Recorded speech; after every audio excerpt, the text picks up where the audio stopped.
The rain doesn't fall in drops. It smears. Gray and thick, like soot wrung from the sky. It rolls down the sides of carriages like grease sliding from a spit. And beneath their wheels, the city groans. You stand in the mouth of an alley, one boot still on cobblestone, the other sinking slowly into the mud. The stench hits before the silence breaks, urine, blood, rotting fish, the damp wool of the dead. Somewhere behind you, a lute plays a cheerful tune. Somewhere ahead, someone dies. A man steps past you. His shoes gleam. His gloves are white. A silver pin, stamped with the crest of his house, catches a brief flicker of moonlight. He does not pause. He does not look down.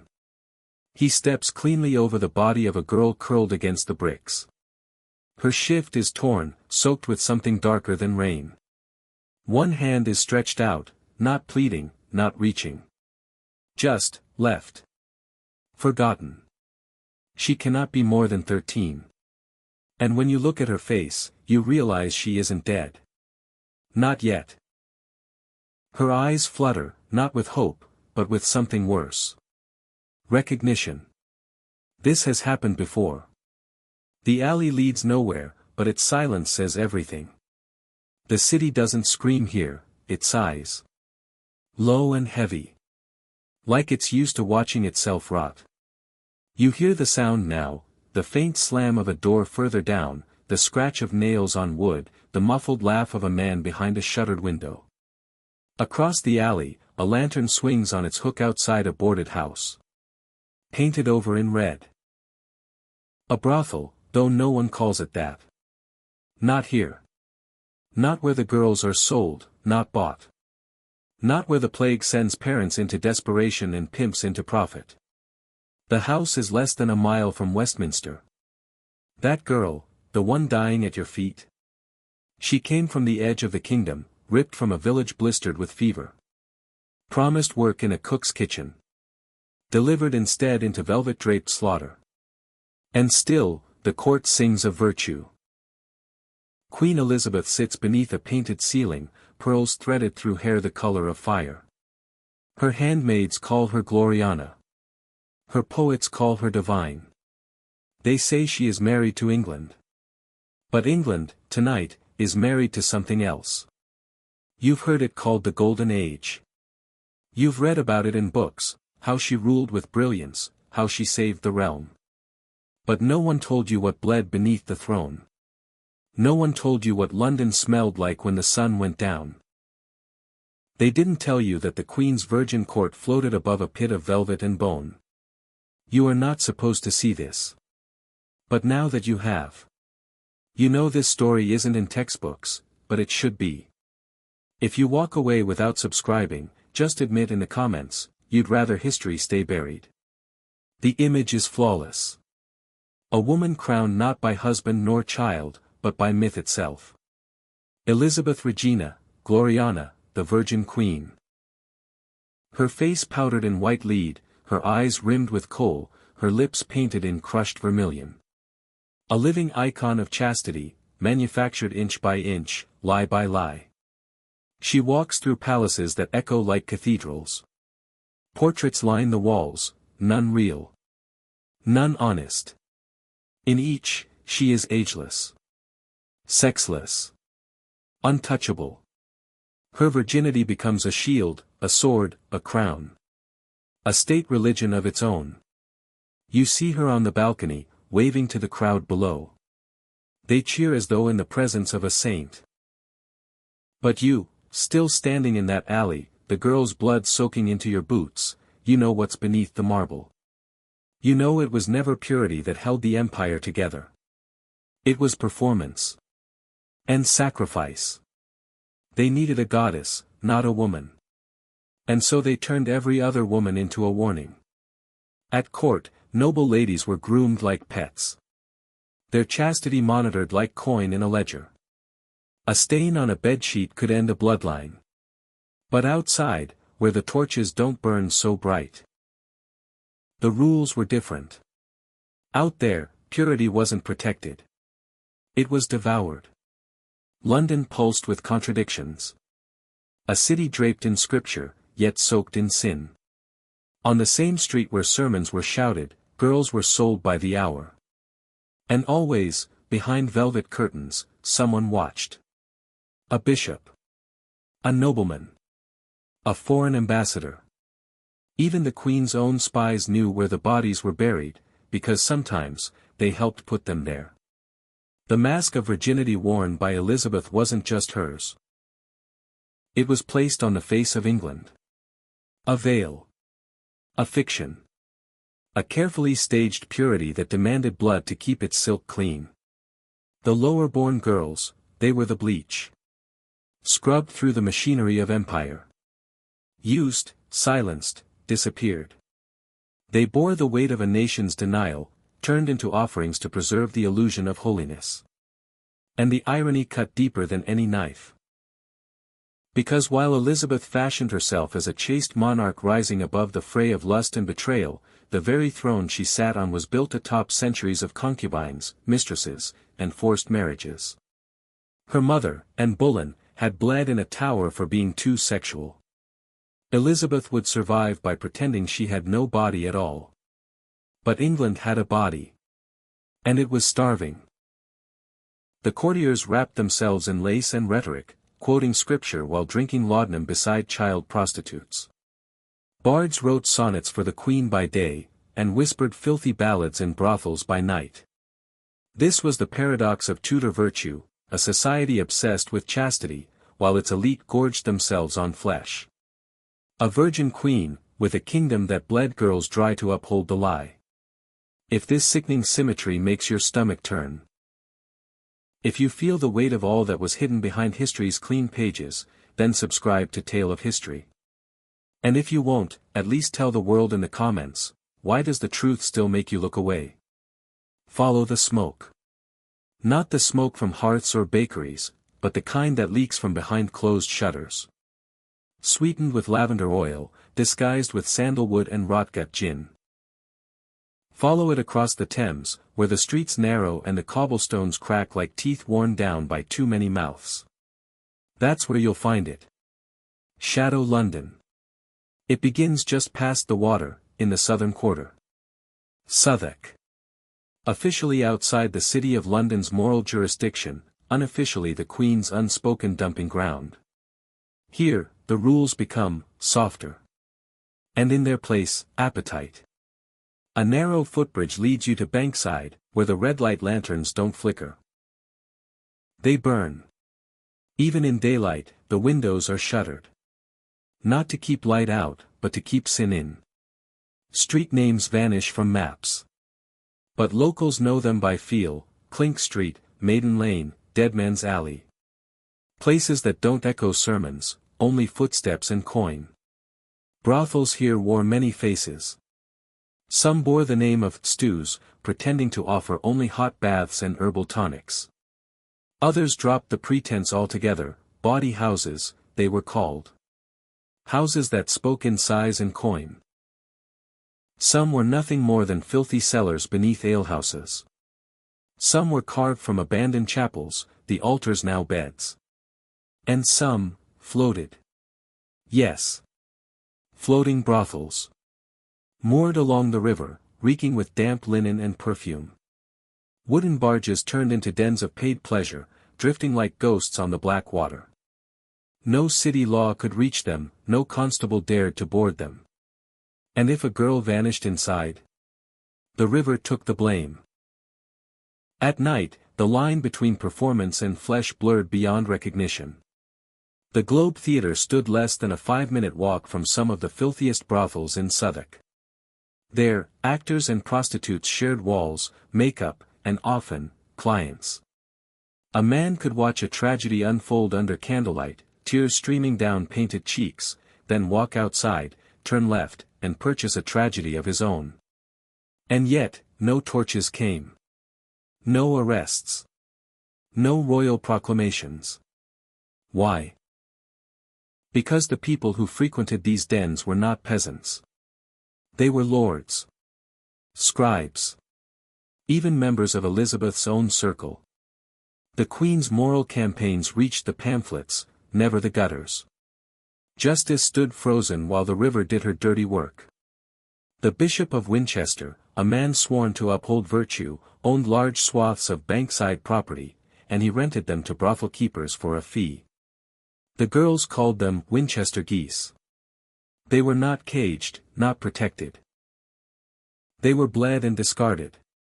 By 1600, sex was industry. Legal in spirit, illegal in name. But no one enforced the name. Not when the coin kept flowing, not when the customers wore satin cloaks and spurs of gold. And so the houses multiplied. Their doorways marked by red cloth or a painted goose. Their windows whispering secrets to no one. Inside, the walls sweated. And the beds groaned, not with pleasure, but with exhaustion. If this section made your skin crawl, then honor the women forgotten by history, subscribe to Tale of History. And if you won't, at least have the courage to explain why in the comments. You think you've seen suffering. But you haven't heard the mornings yet. In the brothels of Elizabethan London, dawn doesn't break, it seeps. Like mold through damp wood. Like regret through skin too young to hold it.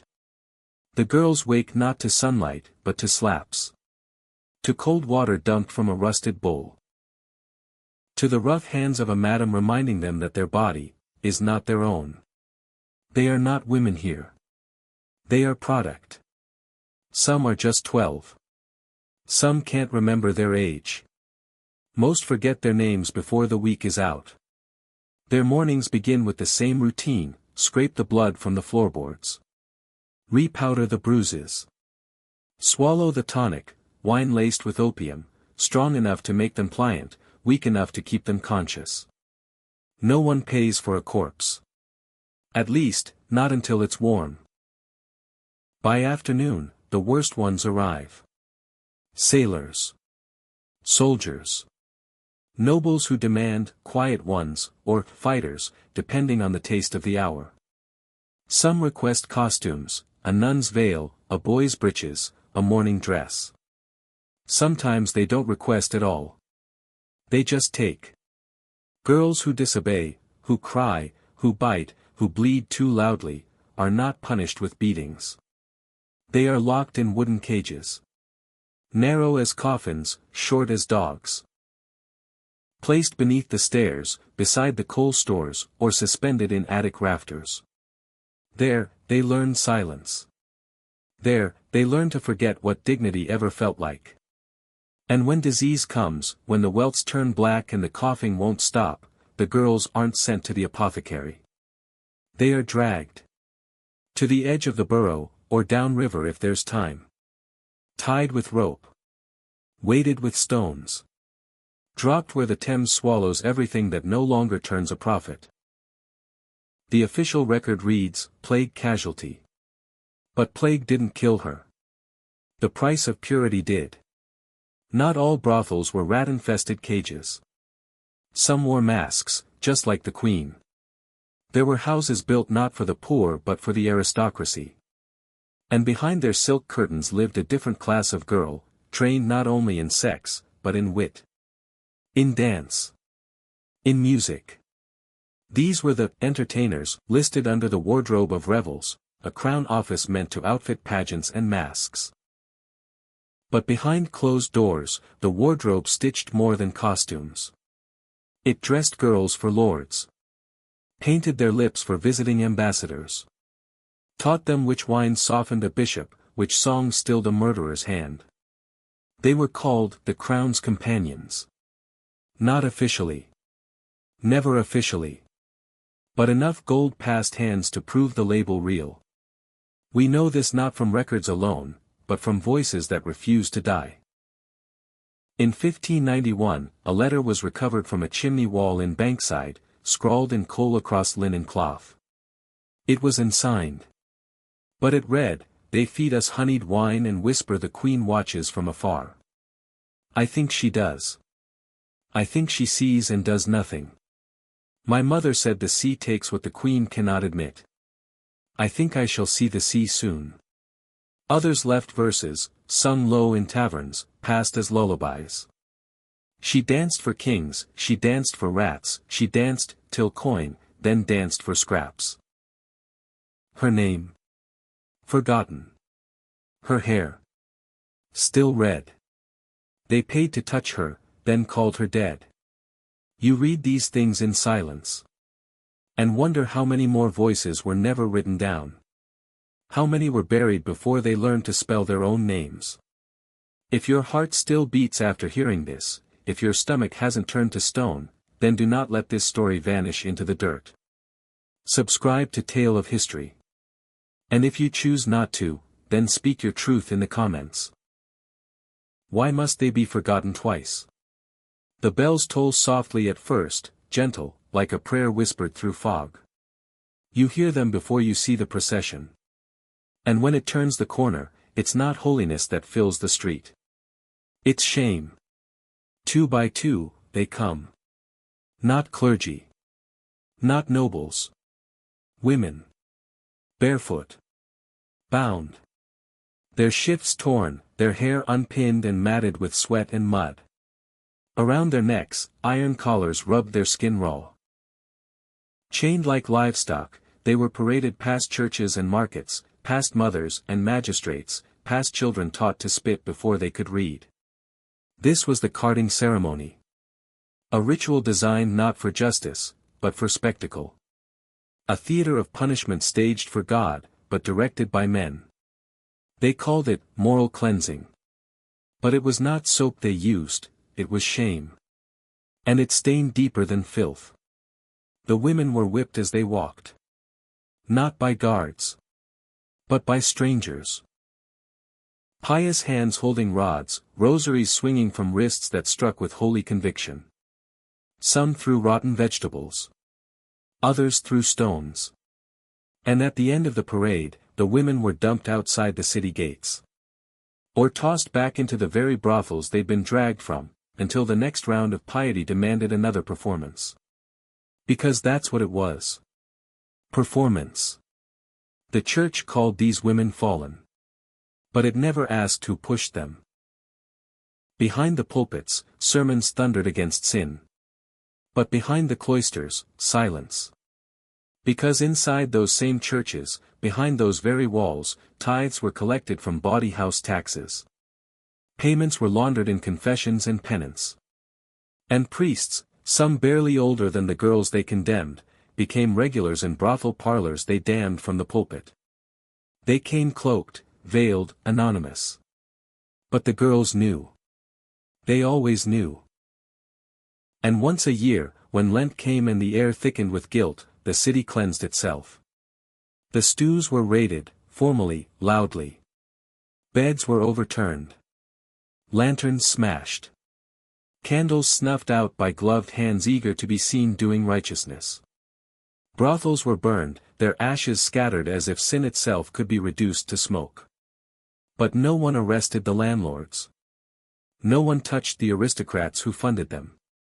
No one asked where the girls would sleep. 3 weeks later, the walls were rebuilt. The sheets were replaced. And the doors opened again. No records. No sermons. Only silence. As if the city had held its breath just long enough to pretend it had repented. And in those rebuilt rooms, the same men returned. Their fingers still inked with scripture. Their lips still raw from prayer. This was the moral theatre of Elizabethan London. Where repentance was pageantry. And punishment was reserved for the powerless. They paraded women in chains. But never once dared to name the men who paid to own them. They cried salvation from their pulpits, but sowed damnation in the gutters. They burned the buildings, but never the books that recorded who funded them. They cast out the women, but left the doors open. If you feel the weight of that hypocrisy, if you see the cruelty veiled in robes and rituals, then do not let this history fade behind stained glass. Subscribe to Tale of History. And if you won't, then step forward and say it in the comments. Why should the punished always be the ones with no voice? Coins don't bleed. But they know the sound of it. In Tudor London, money flowed not through banks or royal treasuries, but through alleys, cellars, and doorways marked with red. Sex work was not a side business. It was the spine of the city's underground economy. While the Queen's court measured wealth in land and jewels, the streets beneath measured it in bodies. And those bodies were traded like cattle, priced, purchased, discarded. Girls were worth more if they bled on the first night. Worth less if they coughed. Worth nothing if they couldn't fake either. The market didn't ask where they came from. Only how long they'd last. And when the hunger came, when the fields of Ireland, Wales, and Scotland turned to dust and mothers turned to silence, the city opened its arms like a butcher to a herd. Girls arrived barefoot. Lured with promises of bread and honest labor. They were too thin to argue, too desperate to run. Within days, they were washed, dressed, renamed. Sold to brothel keepers for the price of a pair of boots. No documents. No questions. Just mouths to feed, men's mouths. Behind every girl stood a man who called himself protector. But he was no savior. Just a former soldier, muscled from war, brutal from loss. He'd traded swords for silence. Wounds for obedience. These were the new pimps. Men who once marched for the Queen, now marching girls through alleys under the weight of their own hunger. They didn't see themselves as traffickers. They were businessmen. Collectors of rent paid in flesh. They kept ledgers. Age. Weight. Teeth. Disease status. Virginity, real or rehearsed. A girl with visible sores might be sold for tuppence. A redhead claiming to be a virgin could fetch more than a stable horse. If she spoke French, even more. And if she refused? There were cages. Chains.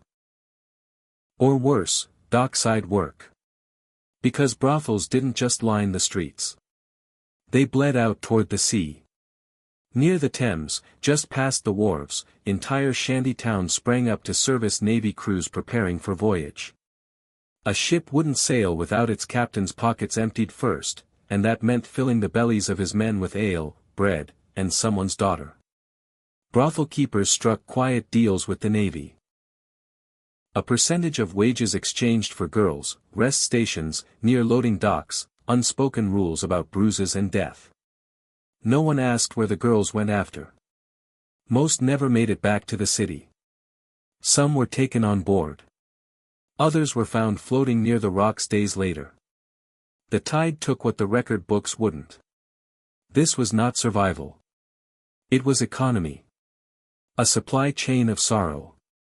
A marketplace built on silence and open mouths. And while the nobles argued over law and lineage, the city's real currency traded in skin. Coins passed from hand to hand. And each one, slick with filth, carved another scar into the ghost of a girl you'll never read about in your schoolbook. They say gold never tarnishes. But in London, it smelled like sweat, tasted like blood, and screamed behind every locked door. If this unsettles you, if your gut turns at how profit fed on the powerless, then speak their names with your action. Subscribe to Tale of History. And if you choose silence, at least confess in the comments, why do we let the dead pay for what the living refuse to see? By night, the brothels of Tudor London whispered. But not all whispers were moans. Some were names. Some were dates. Some were evidence. You see, the city's underworld didn't just serve lust. It served power. And power is always hungry for information. Behind the velvet curtains and perfumed sheets, deals were struck that never made it to parchment. Men who would never speak truth at court spilled their secrets between drinks, between thighs, between breaths. And someone was always listening. Intelligence agents, what we would now call spies, were embedded not just in foreign courts, but in the very fabric of London's filth. They didn't wear cloaks or daggers. They wore brocade. They paid for time, and harvested truth. A drunk lord might loosen his tongue while undressing. A diplomat, feeling invincible in bed, might mutter plans for a trade alliance. A bishop might confess more to a girl in lace than he ever would in a confessional. And the girl? She listened. She memorized. And she passed it on. Some brothel owners were on the crown's payroll. They were paid not in coin alone, but in protection, in immunity, in favors that reached beyond the law. Their job? To report. Which lords frequented which houses? Which foreign agents visited what rooms? What was said in drunken ecstasy that could become leverage by morning? The crown did not always spy with shadows. Sometimes it used pillows. And the information didn't rot in taverns, it moved. Courtrooms. Policies. Assassinations. Whispers in brothels became arguments in parliament. Confessions made in sweat became strategies under wax seals. And lives, changed forever. Take the case of Christopher Marlowe. Playwright. Poet. Spy. He was no stranger to the underbelly of London. His ties to known brothel keepers weren't merely casual indulgences, they were threads in a larger web of espionage. Marlowe moved between worlds, theater, state, desire. He knew the value of words. He knew that men speak truest when they believe they're alone. Marlowe's connection to brothel networks wasn't just about pleasure, it was access. He mingled with informants hidden behind makeup and fake names. And when he died, stabbed through the eye in a tavern under mysterious circumstances. Some said it wasn't about heresy or drunken fights. Some said it was because of what he knew. And who he heard say it. The brothel, then, was never just a place of flesh. It was a place of leverage. Of surveillance. Of strategy. The women who worked inside became pawns. Sometimes queens. Always watched. They were never just touched. They were weaponized. So the next time you imagine Tudor politics, don't just picture scrolls and silk-robed lords. Picture the dim room above an alehouse. Picture the girl with a candle, pretending to pour wine, while listening to a nobleman mutter names through clenched teeth. This wasn't just sex. It was statecraft. It was surveillance. And it left no witnesses, only corpses, and occasionally, poems. If you're still watching, you already know you're hooked. So what's stopping you from subscribing to Tale of History?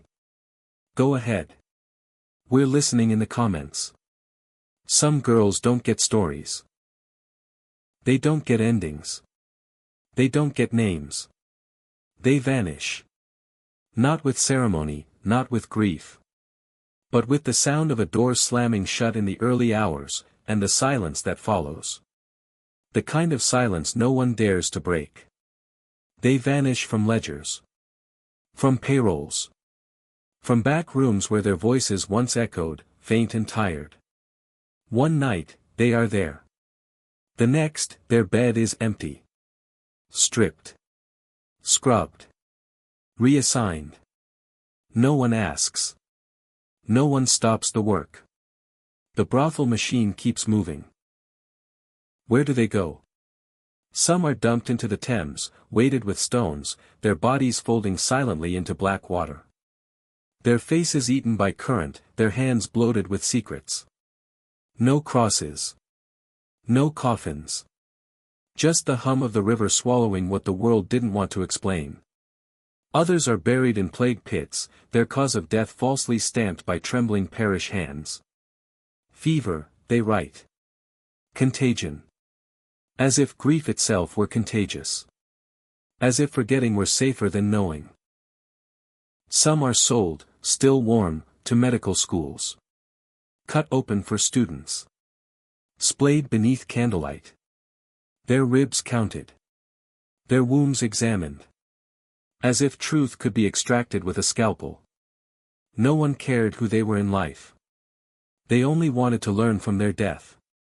And sometimes, all that remains is a symbol.